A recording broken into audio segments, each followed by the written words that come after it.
दोस्तों, आज मैं आपको भगवान शिव शंकर भोलेनाथ जी की बड़ी ही अद्भुत कहानी सुनाने जा रहा हूँ। हुआ कुछ यूं कि एक बार भगवान शिव धरती पर भ्रमण हेतु पधारे, जहाँ उन्हें एक ऐसा युवक दिखा जो लगातार ईश्वर को दोष दे रहा था और जो स्वयं के जीवन से निराश था, दुखी था। तब भगवान शंकर ने एक भिक्षुक बाबा जी का रूप धारण कर उसके दुखों को दूर किया। तो चलिए फिर आज की इस कहानी के माध्यम से समझते हैं मनुष्य के जीवन में असली दुख क्या होता है। साथ ही अगर आज आप भी इस कहानी को सुनने जा रहे हैं तो कृपया वीडियो को आधा अधूरा छोड़कर जाने की गलती मत करना, क्योंकि पवित्र बातें और कहानी को सुनने से मनचाहा फल प्राप्त हो सकता है।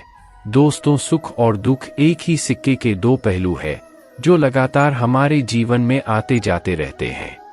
बावजूद इसके हमें यही लगता है कि हमारे जीवन में हजारों दुख है, लाखों समस्याएं हैं। लेकिन अगर आप वास्तविक तौर पर देखें और बात को समझने का प्रयास करें तो पाएंगे कि सच्चा दुख तो केवल एक ही होता है। और वह दुख क्या है, वही आज इस कहानी के माध्यम से समाज को बताया जा रहा है। इसलिए वीडियो में अंत तक बने रहें, क्योंकि आज आपको भी ढेरों उत्तर और वांछित जानकारियां मिलने वाली है। वर्षों पुरानी बात है, एक गांव में राकेश नाम का एक युवा रहता था जो बड़ा ही आलसी और अपने जीवन से निराश था, क्योंकि आज तक उसने जीवन में कुछ भी हासिल नहीं किया था। वह कुछ नहीं करता था जिससे उसके घर वाले भी उससे नाराज और परेशान रहते थे। वह भी चाहते थे कि राकेश कुछ काम धंधा करे, कोई नौकरी करे, लेकिन राकेश उनकी एक ना सुनता था, जिस पर गांव के लोग उसे दूसरों का उदाहरण दे देकर ताने मारते रहते थे। परंतु राकेश पर इन बातों का कोई फर्क नहीं पड़ता था। वही दूसरी और उसके सारे मित्र कामयाब हो चुके थे। कोई अच्छा व्यापार कर रहा था तो कोई अच्छी नौकरी, जिसके चलते जब भी सारे मित्र आपस में मिलते बढ़ चढ़कर अपनी बड़ाई करते, परंतु राकेश कुछ नहीं करता था।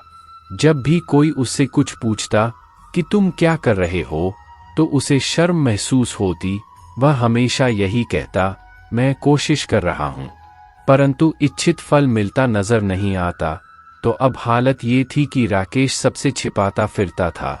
धीरे धीरे उसका मन दुखी रहने लगा। उसे लगता था मानो वह धरती पर बोझ हो। परिणामस्वरूप वह खुद को अकेला और दुखी महसूस करने लगा था। वह अक्सर बैठे बैठे यही सोचता कि उसके भाग्य और हाथ की लकीरों में कुछ नहीं है। और उस दिन वह लगातार रोता रहा तथा भगवान को दोष देने लगा। कुछ दिनों बाद छुपते छुपाते वह कहीं जा रहा था कि रास्ते में उसने एक महात्मा बाबाजी को प्रवचन देते सुना। बाबाजी दुख के बारे में चर्चा कर रहे थे। राकेश कुछ देर वहीं रुक उन्हें मुंह को छिपा उनकी बातें सुनने लगा। बाबाजी कह रहे थे कि दुख हमारा सबसे बड़ा साथी है। दुख हमें जीवन की सच्चाई और लोगों के बारे में समझाता है और जीने का सही तरीका बताता है। यह हमारे गुरु के समान है, जिससे हमें प्रतिदिन अवश्य सीखना चाहिए। और मनुष्य चाहे तो जीवन के दुखों को अपना गुरु बना सकता है, उनसे बहुत कुछ सीख सकता है, या फिर इंसान बैठकर अपने दुखों का रोना भी रो सकता है, जिससे कोई लाभ नहीं होता, बल्कि मनुष्य दिन पा दिन कमजोर और बुजदिल होता जाता है। दूर खड़ा राकेश चुपचाप बाबाजी की बातों को सुनता रहा, और जैसे ही बाबाजी का उपदेश खत्म हुआ, राकेश ने उन्हें प्रणाम कर बाबाजी से कहा, महात्मा जी, अभी तो कुछ देर पहले तो आप दुख को गुरु बता रहे थे। आप कह रहे थे कि हमें दुखों से सीखना चाहिए, हमें उसे स्वयं का गुरु बनाना चाहिए। लेकिन मैं भी तो अपने दुखों से परेशान हूँ, और जो कुछ भी मैं झेल रहा हूँ उससे तो मुझे कभी भी ऐसा प्रतीत नहीं हुआ कि दुख मुझे कुछ सिखा रहा है, बल्कि मुझे तो यही लगता है कि वह मुझे घोर कष्ट और पीड़ा दे रहा है, मुझे ढेरों तकलीफ दे रहा है, और वह पीड़ा बहुत भयंकर होती है। लगता है कि आज मेरा जीवन समाप्त हो जाएगा। राकेश की व्यथा सुन बाबाजी उससे कहते हैं, बेटा, तुम्हें क्या दुख है और तुम दुख के बारे में ऐसी बातें क्यों कर रहे हो? तब राकेश ने उन बाबाजी को सारी व्यथा कह सुनाई और बोला, बाबाजी, क्या आपके पास मेरे दुख का हल है? राकेश की यह बात सुनकर बाबाजी मुस्कुराने लगे और बोले, बेटा, जब भी तुम्हारे जीवन में कोई असली दुख आए तब तुम मेरे पास आना, मैं तुम्हें उसका समाधान अवश्य बताऊंगा। बाबाजी ऐसी वाणी और बातों को सुनकर राकेश को समझ नहीं आ रहा था कि क्या आज तक उसने जो कुछ भी झेला, क्या वह दुख नहीं है? उसने जो भी पीड़ा, कष्ट, लोगों के ताने और तकलीफें उठाई है, क्या वह असली दुख नहीं है? इसलिए खुद पर झल्लाते हुए वह बोला, बाबाजी, शायद आप भी मुझे और मेरी समस्या को समझ ना पाए। इतना कह और बाबाजी को प्रणाम कर राकेश वहां से चला गया। अब तक राकेश बहुत थक चुका था, निराश हो चुका था, जिसके चलते एक दिन उसने निर्णय लिया कि वह भी कुछ अच्छा करेगा, लोगों को कुछ बेहतर करके दिखाएगा। यही सोच उसने अपने पिता से कुछ धन लिया और एक व्यापार शुरू किया, जिससे उसके पिता बहुत खुश थे कि चलो कम से कम बेटा काम पर तो लगा। परंतु इधर राकेश को व्यापार में सफलता नहीं मिल रही थी, जिससे वह फिर से हताश रहने लगा। उसे समझ नहीं आ रहा था कि आखिर वह करे तो फिर करें क्या, वह ऐसा क्या करे कि उसका व्यापार आगे बढ़े। जिस पर पिता ने समझाया, बेटा डरो नहीं, कोई बात नहीं, तुम लगातार यूं ही प्रयास करते रहो, आज नहीं तो कल तुम्हें सफलता अवश्य मिलेगी। जिस पर राकेश पिता की बात को मान ज्यादा मेहनत करने लगा। परिणाम स्वरूप उसे सफलता मिलने लगी और एक दिन उसके काम ने रफ्तार पकड़ ली। देखते ही देखते मात्र 3 सालों में वह शहर का एक बड़ा व्यापारी बन गया। अब उसके पास धन दौलत इत्यादि की कोई कमी नहीं थी, जिन्हें वह पहले नापसंद था। आज वह लोग भी उसे पसंद करने लगे थे, लोग उसकी सराहना करने लगे थे। आज सभी खुश और प्रसन्न थे, विशेषकर राकेश के माता पिता अपने बेटे की कामयाबी पर फूले नहीं समाते थे। धीरे धीरे राकेश के मित्रों की संख्या बढ़ने लगी। उनमें से कुछ मित्रों ने राकेश को अपने व्यापार को बढ़ाने और तेजी से फैलाने की सलाह दी और कहा कि जब तुम इस राज्य के सबसे बड़े व्यापारी बन जाओगे, तब तुम्हारे यहाँ लोगों की भीड़ लग जाएगी, लोग तुमसे मिलने के लिए समय मांगेंगे, यहाँ तक कि राज्य का राजा भी तुमसे मिलना चाहेगा, तुम्हारी तारीफ करेगा। राकेश को यह बात पसंद आई। उसने सोचा, मित्र सही कह रहे हैं, मुझे अपने व्यापार को बढ़ाना और फैलाना चाहिए, तभी तो हर कोई मेरे बारे में जान सकेगा और एक दिन राजा भी मुझे पहचानेगा। इसके बाद बिना समय गंवाए राकेश अपने व्यापार में और अधिक मेहनत करने लगा। परंतु इस बार उसके मन में धैर्य नहीं था, जिसके चलते उसने कुछ अनुचित कदम भी उठाए ताकि वह जल्द से जल्द बड़ा व्यापारी बन सके। उसने कई लोगों से अधिक मात्रा में धन उधार लिया। परिणामस्वरूप वह कर्जों में दबने लगा। साथ ही अधिक मुनाफा कमाने के चक्कर में वह माल की गुणवत्ता पर ध्यान देना भूल गया और अंधों की तरह अपने मित्रों की बातों और उनकी चापलूसी का शिकार होता चला गया। जैसा उसके मित्र कहते, वह वैसा वैसा करने लगा। यहाँ तक कि व्यापार को बढ़ाने हेतु और प्रतिस्पर्धा के चलते वह छोटे साथी व्यापारियों के खिलाफ षड्यंत्र रचने लगा, जिससे उसके मन का सुकून और सुख चैन जाता रहा। आलम यह था कि उसे रात भर नींद नहीं आती थी। वह तो केवल एक ही विचार में लगा रहता था कि कैसे उसका व्यापार पूरे राज्य में फैले और वह राज्य का सबसे बड़ा व्यापारी बन दुनिया पर राज करे। तो इस तरह आज एक अच्छा घर, बंगला, नौकर चाकर और लाखों सुख सुविधाएं होने के बावजूद राकेश उपलब्ध सुविधाओं का लाभ नहीं उठा पा रहा था। एक दिन चिंता में डूबा राकेश वाहन पर सवार हो कहीं जा रहा था। आज वह उसी मार्ग पर था जिस पर उन बाबाजी का आश्रम पड़ता था। जैसे ही राकेश को बाबाजी का ध्यान आया, वह तुरंत उनके आश्रम में जा पहुंचा और प्रणाम कर बाबाजी से बोला, बाबाजी, आपने कहा था कि जब मेरे जीवन में कोई असली दुख आए तब मैं आपके पास आऊं। उसी दुख के कारण आज मैं आपके यहाँ आया हूँ, क्योंकि आज मैं बहुत ज्यादा दुखी हूँ। मैं रात रात भर सो नहीं पाता। मेरे पास सब कुछ होते हुए भी मैं उन चीजों का लुत्फ नहीं उठा पा रहा हूँ। और इतना कह राकेश ने सारी बात बाबाजी को बता दी, जिसे सुनकर बाबाजी ने कहा, बेटा राकेश, जब तुम पहली बार मुझसे मिले थे तब भी तुम दुखी थे।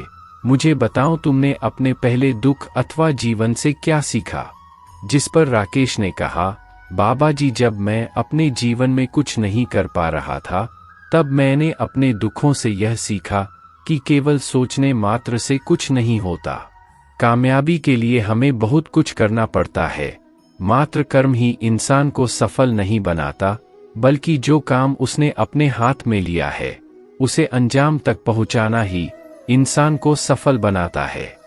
फिर चाहे रास्ता कैसा भी हो, परिस्थितियों कैसी भी हो, भले ही लगे कि जीवन समाप्त होने को है और जीवन में कुछ नहीं बचा, बावजूद इसके हमें हौसला बनाए रखना चाहिए, उम्मीद नहीं छोड़नी चाहिए और अपने काम अथवा मोर्चे पर डटे रहना चाहिए और यही सोचना चाहिए कि जब तक मैं अपने लक्ष्य तक पहुंच नहीं जाता तब तक मैं अमुक कार्य को यूं ही लगातार करता रहूंगा और एक दिन सफल होकर रहूंगा।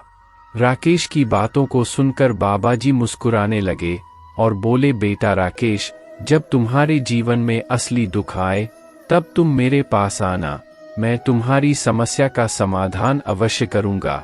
और इतना कहकर बाबा जी ध्यान मग्न हो गए। इधर राकेश को समझ ही नहीं आ रहा था कि क्या उसने जो भी दुख देखा है अथवा जो तकलीफ है, क्या वह असली दुख नहीं है। परिणाम स्वरूप उसके मन में ढेरों अन्य सवाल उत्पन्न होने लगे कि असली दुख क्या है और इसकी पहचान कैसे हो तथा मुझे कैसे पता चलेगा कि मैं असली दुख में हूँ। तो बस यही सोचते सोचते राकेश बाबा जी को प्रणाम कर घर वापस लौट आया और काम में व्यस्त हो गया। थोड़े दिनों राकेश क्या देखता है कि बाबा जी खुद उसके घर आते हैं और उसे एक घड़ा देते हैं। देखा तो वह घड़ा सोने के सिक्कों से भरा था, जिसे देखकर राकेश ने बाबा जी से कहा, बाबा जी, ये धन मेरे किस काम का? आपके आशीर्वाद और भगवान जी कृपा से धन की तो कोई कमी नहीं है, इसलिए भला मैं इस धन को लेकर क्या करूंगा? जिस पर बाबा ने कहा, बेटा राकेश, तुम इस घड़े को कहीं दूर ले जाकर जमीन में दबा दो, परंतु इसे दबाना वही जो स्थान तुम्हें याद रहे और वक्त आने पर तुम इसे वहां से निकाल सको। जिस पर राकेश जैसा बाबा जी ने कहा और आज्ञा दी ठीक वैसा ही करता है, जिसके बाद बाबा जी वहां से प्रस्थान कर जाते हैं, अर्थात वहां से गायब हो जाते हैं। धीरे धीरे समय बीता तो राकेश ने जो भी साम, दंड और भेद लगाया था, उसकी बदौलत उसका व्यापार तेजी से उन्नति और विस्तार करने लगा। काम इतना फैला कि बस पूछो मत, उसे तो सर खुजाने की भी फुर्सत ना थी। परंतु माल की गुणवत्ता अच्छी ना होने के कारण जल्द ही राकेश को मोटा घाटा होने लगा। लोग उसे उसका बनाया हुआ सामान वापस करने लगे और पैसा वापस मांगने लगे और एक वक्त ऐसा भी आया जब राकेश का समस्त व्यापार चौपट पड़ गया और राकेश दिवालिया हो गया। आज उसके पास कुछ ना बचा था। उसने सोचा कि उसके मित्र बुरे समय में उसका साथ देंगे, लेकिन काल की गति तो देखो, उसके सगे मित्र ही सबसे पहले राकेश से पना कर्ज वापस मांगने लगे। तब जाकर राकेश को एहसास हुआ कि दुनिया में कोई भी अपना नहीं होता। उसने कर्ज चुकाने हेतु दोस्तों से थोड़ी मोहलत मांगी, जिस पर उन्होंने मोहलत देने तक को मना कर दिया। वह लोग उसे जान से मारने की धमकी देने लगे। दुनिया का ये रूप देखकर राकेश दंग रह गया। उसे आश्चर्य था कि वो जो कुछ भी सोच रहा था, आज सब कुछ ठीक उसके उल्ट होने लगा था। अच्छे व्यापार और मुनाफे के चलते जो लोग उसके मित्र बने, आज वही उससे दूर जाने लगे थे। लगभग हर कोई उससे अपना पिंड छुड़ाना चाहता था। कोई भी राकेश का साथ नहीं देना चाहता था। धीरे धीरे उसकी सारी संपत्ति नीलाम हो गई। अब उसके पास कुछ भी ना था। वह तो रोडपति बन चुका था। उसने अपने माता पिता से मदद की गुहार लगाई, जिस पर उसके पिता ने कहा, बेटा, हमारे पास तो ले देकर एक छोटा सा घर बचा है, अगर इसे भी तुम्हें दे दूं तो हमें दर दर की ठोकरें खानी पड़ेगी, हमें भी सड़कों पर भीख मांगनी पड़ेगी। ले देकर यही संपत्ति हमारे पास बची है, इसलिए मैं तुमसे क्षमा मांगता हूँ। माता पिता की बातों को सुनकर राकेश चुपचाप वहां से चला गया और मन ही मन सोचने लगा कि अब उसके पास कुछ नहीं बचा। इसलिए अब मैं जीकर क्या करूँगा? मेरे पास तो केवल एक ही रास्ता है जिससे मैं अपने कर्जदारों से पीछा छुड़ा सकता हूँ। यही सोचता हुआ वह एक ऊंची पहाड़ी पर जा पहुँचा। तभी उसे याद आया कि बाबा जी ने कहा था कि जब भी तुम पर असली दुख आए तुम मेरे पास आना, मैं तुम्हारी समस्या का समाधान करूँगा। यही सोचते हुए और दिल में उम्मीद की लहर लिए राकेश दौड़ता हुआ बाबा जी के आश्रम जा पहुँचा। उसने बाबा जी को प्रणाम किया और अपनी सारी व्यथा कह सुनाई और बोल, बाबा जी आपने कहा था कि जब मेरे ऊपर असली दुख आए तब आप उसका समाधान अवश्य निकाल देंगे। राकेश की बात को सुनकर बाबा जी मंद मंद मुस्कुराने लगे और बोले, बेटा कहाँ है असली दुख? मैं तो आज भी तुम्हें यही कहता हूँ कि जब भी तुम्हारे जीवन में असली दुख आएगा मैं उसका समाधान अवश्य करूँगा। बाबा जी की ऐसी बातें सुनकर राकेश के सब्र का बांध टूट गया और राकेश ने बाबा जी से रोते रोते पूछा, महात्मा जी कृपया मुझे बता ही दें कि आखिर ये असली दुख होता क्या है? जिस पर बाबा जी ने राकेश से कहा, बेटा पहले तुम मुझे ये बताओ कि तुमने अपने दुख से क्या सीखा? जिस पर राकेश ने कहा, बाबा जी मैंने तो यही देखा कि जो लोग तुम्हारा पीछा करते हैं, तुम्हारे साथ जुड़ते हैं, बुरा वक्त आते ही वह लोग तुम्हें धोखा अवश्य देंगे। दुनिया बुरे समय में तुम्हारा साथ नहीं देती बल्कि तुम्हारा फायदा उठाने की कोशिश करती है। इसलिए ऐसे लोगों पर कभी भी भरोसा ना करें। और जो लोग तुम्हारी असफलता और बुरे समय में तुम्हारे साथ खड़े हो वही तुम्हारे असली और सच्चे मित्र हैं और वही अंत तक तुम्हारे साथ रहते हैं। परंतु ऐसे लोग कम ही मिलते हैं जिन्हें ऐसा परिवार एवं साथी मिला हो। उन्हें उनकी कद्र अवश्य करनी चाहिए। बाबा जी ने आगे पूछा, बेटा राकेश और कहो कि तुमने जीवन से क्या सीखा? जिस पर राकेश ने कहा, बाबा जी तुम कोई भी कार्य कर रहे हो तो उसे पूरी ईमानदारी से करो, धैर्य रखो। राकेश की बातों को सुनकर बाबा जी उसे अपने साथ ले उसी निर्जन स्थान पर पहुंचे जहां राकेश ने उनके द्वारा दिया गया घड़ा और धन मिट्टी में छुपाया था। बाबा जी ने जमीन खोद धन को निकाल उसे राकेश के हाथ में थमा दिया और कहा, लो हो गया तुम्हारी समस्या का समाधान, जाओ मैंने अपना वादा पूरा किया। परंतु राकेश तो अब भी अचरज में था क्योंकि उसे अभी भी यह समझ नहीं आ रहा था कि असली दुख क्या होता है। चूंकि अब उसके हाथ में थोड़ा धन था जिससे उसे बड़ी राहत थी क्योंकि अब वह अपना कर्ज लौटाकर कुछ नया व्यापार आरंभ कर सकता था। इसलिए उसने बाबा जी को प्रणाम किया और धन्यवाद कर वहां से चल पड़ा। उसके बाद राकेश ने सोने के सिक्कों से अपना कर्ज लौटाया और एक नया व्यापार शुरू किया। भले ही उसका यह व्यापार काफी छोटा था परंतु अब की बार राकेश ने बहुत ही ईमानदारी और मेहनत से काम किया और देखते ही देखते राकेश फिर से एक बड़ा व्यापारी बन गया। परंतु अब की बार वह पहले से ज्यादा खुश और सुखी था क्योंकि अब उसमें कोई लालच ना था और ना नहीं उसने कोई षड्यंत्र रचा था, बल्कि पूरी ईमानदारी और मेहनत के साथ उसने अपने व्यापार को आगे बढ़ाया था। कुछ महीने बीते तो राकेश को फिर से दुख और कष्टों ने आ घेरा। अब की बार उसके माता और पिता दोनों चल बसे अर्थात उनकी मृत्यु हो गई। चूंकि राकेश अपने माता पिता से बहुत प्रेम करता था इसलिए उनकी मृत्यु से राकेश के मन को गहरा आघात पहुंचा। उन्हें पंच तत्व में विलीन यानी कि उनका दाह संस्कार कर जब राकेश वापस अपने घर पहुंचा तो उसकी आंखों के आगे उसके माता पिता का चेहरा घूम रहा था। घर लौटकर उसने देखा कि जिस संपत्ति के लिए वह हमेशा लड़ते झगड़ते रहते थे आज उसी घर की देखभाल हेतु कोई ना था। उसके माता पिता ने जो भी मेहनत की और जीवन में जो कुछ भी कमाया था आज वह सब यहीं रह गया, परंतु अब कुछ नहीं हो सकता था। यही सब सोच सोचकर राकेश का मन बेचैन होने लगा। वह यही सोचने लगा कि माँ बाबूजी ने जो भी मेहनत की वह सब तो यहीं रह गया।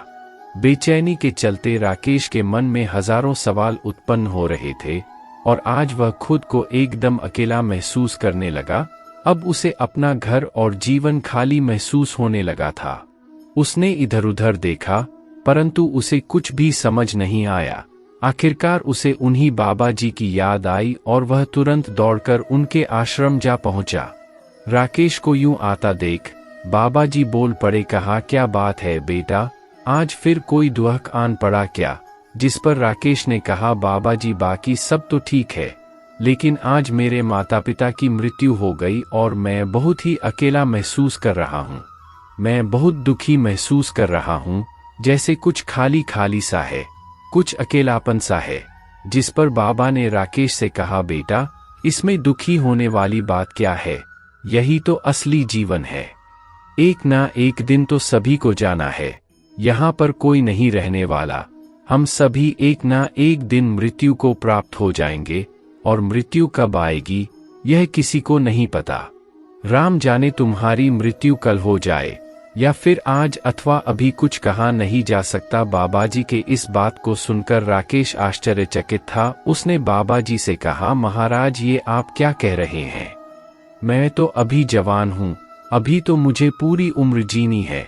मैं तो लंबा जीना चाहता हूँ, अपने जीवन में बहुत कुछ करना चाहता हूँ, और आप मुझे कह रहे हैं कि मैं कभी भी मृत्यु को प्राप्त हो सकता हूँ। इस पर बाबाजी ने कहा, बेटा जी इस भ्रम में कभी मत रहना कि मृत्यु केवल बूढ़ों को आती है। ये कलयुग है जहाँ पिता के सामने ही उसके जवान बच्चे तक मर जाते हैं। मृत्यु कभी भी उम्र देखकर नहीं आती और ना ही किसी को बताकर आती है। बाबाजी के ऐसे वचनों को सुनकर राकेश पहले से अधिक बेचैन हो गया और बाबाजी को प्रणाम कर वहां से वापस हो लिया। परंतु उसके मन का खालीपन अभी भी वैसा ही था। वह हमेशा खुद को अकेला महसूस करने लगा था, जिससे अब उसका मन व्यापार में भी कम ही लगता था।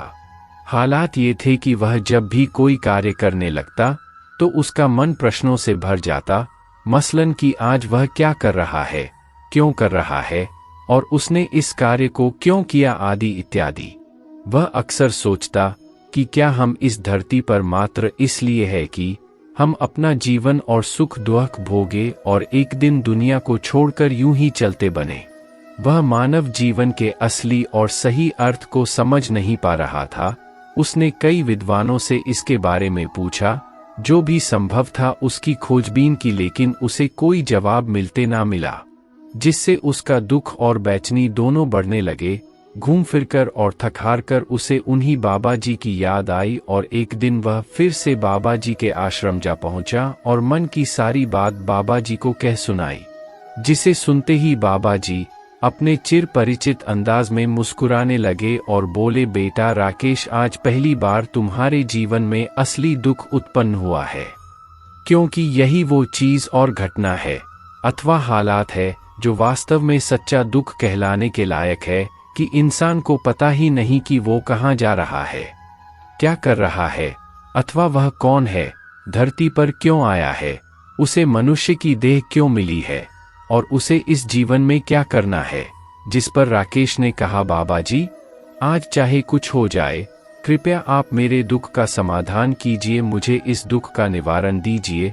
जिस पर बाबाजी ने राकेश से कहा, देखो बेटा राकेश, प्रत्येक मनुष्य के अंदर क्रोध, लालच, लाभ, हानि और ढेरों वासनाएं घर करे बैठी हैं, जिसके चलते हम अपने जीवन को टुकड़ों में जीते हैं। परिणामस्वरूप हमारी चेतना कभी भी एक नहीं हो पाती। हम सभी एक जैसा सोच और समझ नहीं पाते, जिसके चलते हमारी ऊर्जा शक्ति पूरी तरह से छिन्न भिन्न हो जाती है। आज के इस दौर में हमारे पास इतना भी समय नहीं कि हम एक पल निकाल कर स्वयं की ओर देख सके। धरती पर हर इंसान बस जीवन भर दुख दुख कहकर चिल्लाता रहता है, परंतु उसके समाधान की ओर बढ़ना नहीं चाहता, क्योंकि वास्तव में जिसे हम दुख समझते हैं वह तो जीवन की गति और माया है, वह तो दुख है ही नहीं, ये तो मात्र कुछ परिस्थितियां हैं जिसके कारण हम अपने आप को दुखी समझते हैं, अपने आप को तकलीफ में समझते हैं। जैसे ही हम एक परिस्थिति से निकलते हैं, हम किसी दूसरी परिस्थिति में फंस जाते हैं। जैसा हमने पहली वाली समस्या का सामना किया था, ठीक वैसे ही हम दूसरी समस्या से लड़ने लग जाते हैं। परंतु जिस दिन हम इन परिस्थितियों से हार मान लेते हैं, हमें लगने लगता है कि अब कोई रास्ता शेष नहीं बचा, तब हमें एक ही रास्ता नजर आता है और वो है मृत्यु। परंतु सत्य तो ये है कि मृत्यु भी कोई सच्चा एवं सुखद समाधान नहीं है। यह कोई रास्ता नहीं है, बल्कि ऐसा करने से हम दोबारा इस जन्म और मृत्यु के चंगुल में फंस जाते हैं। इसलिए अगर हमें जीवन की समस्त समस्याओं का सच्चा समाधान चाहिए, तो हमें वक्त रहते खुद को पहचानना होगा। ध्यान, भक्ति, योग और सत्कर्मों से अपनी ऊर्जा को एक स्थान पर इकट्ठा करना होगा और मृत्यु आने से पूर्व ही वह सब करना होगा जो हमें असली सुख और मोक्ष की ओर लेकर जाता हो, वो नहीं जो हमें भौतिक सुखों और दिखावे से जोड़ता हो। जिस पर राकेश ने बाबा जी से कहा, इसका अर्थ तो ये हुआ महाराज कि हमें इस जीवन को नहीं जीना चाहिए अथवा हमें अपनी इच्छाओं को पूरा नहीं करना चाहिए। जिस पर बाबा ने कहा, बेटा राकेश, हमें किसी से भी लगाव नहीं रखना चाहिए, हमें अपनी इच्छाओं को मार देना चाहिए अथवा कम अवश्य करना चाहिए, हमें धन एवं संपत्ति इकट्ठा नहीं करनी चाहिए, क्योंकि मनुष्य की इच्छाएं, उसकी कामनाएं, वासनाएं और सोच ऐसी होती हैं मानो पर्वत से गिरता कोई झरना जिस पर किसी का नियंत्रण नहीं रहता। हम तो बस उसे गिरता हुआ देख सकते हैं, या फिर कुछ लोग ऐसा होता देख परेशान ही रहते हैं। परंतु जिस दिन हम स्वयं के ऊपर ध्यान देने लगते हैं, खुद को अनुशासित कर धर्म से जोड़ने लगते हैं, स्वयं की इच्छाओं और क्रियाओं पर नियंत्रण करने लगते हैं, उसी दिन से हमारा जीवन सुधरने लगता है। ध्यान रहे बेटा राकेश, मनुष्य का जीवन उसके पूर्व और संचित कर्मों से जुड़ा है। वो कर्म जो उसने जाने अनजाने पूर्व जन्मों में किए होंगे, जिन्हें बदल पाना कठिन है, परंतु मनुष्य का वर्तमान कर्म और सोच काफी हद तक उसके हाथों में होती है।